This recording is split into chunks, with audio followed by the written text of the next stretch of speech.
அனைவருக்கும் வணக்கம்ங்க. இன்றைக்கி பார்க்க போகிறது பார்த்திங்கன்னா ஒரு 6 ஏக்கர் உள்ள அக்ரி ஃபார்ம் லேண்டை தான் நம்ம இன்றைக்கி பார்க்குறோங்க. இது எங்கேன்னு பார்த்தீங்கன்னா பொள்ளாச்சியிலேருந்து மேற்கு சைடில் ட்ராவல் பண்ணி வந்தீங்கன்னா கோவிந்தாபுரத்துலேருந்து ஒரு 10 மினிட்ஸ் ட்ராவல் பண்ணி வந்தீங்கன்னா இந்த ஃபார்ம் லேண்டை ரீச் பண்ணிடலாங்க. ஒரு அழகான ஃபார்ம் ஹவுஸ்க்கு சூட்டபுளான ஏரியாவில் அமைஞ்சிருக்குதுங்க.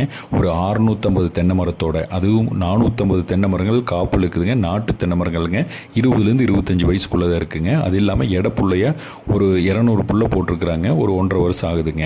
அது இல்லாமல் ஒரு 1100 பாக்கு மரங்கள் இருக்குதுங்க. இன்ட்ரமங்கலா போட்டிருக்கிறாரு. ஒரு 500 மரம் காப்பில் இருக்குதுங்க. 600 மரம் வந்து பார்த்திங்கன்னா வச்சு ஒரு 1.5 வருஷம் ஆகுதுங்க.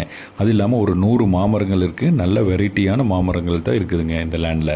அது இல்லாமல் ஒரு 200 தேக்கு மரங்கள் இருக்குதுங்க. நல்ல செம்மண் பூமிங்க, சுற்றி ஃபென்ஸ் பண்ணி வச்சுருக்காங்க. கல் கறக்கிட்டு இருக்கிறாங்க. இது கேரளா டாக்குமெண்ட்டுங்க. ரோடு பேஸ்னு பார்த்தீங்கன்னா NH ரோட்லேருந்து 1.5 கிலோமீட்டர் ட்ராவல் பண்ணி வரணுங்க. கட் ரோடு பேஸே பார்த்தீங்கன்னா 200லேருந்து 300 அடி வருங்க. ஓனர் வந்து 38 லட்ச ரூபா பெர் ஏக்கர் கேட்க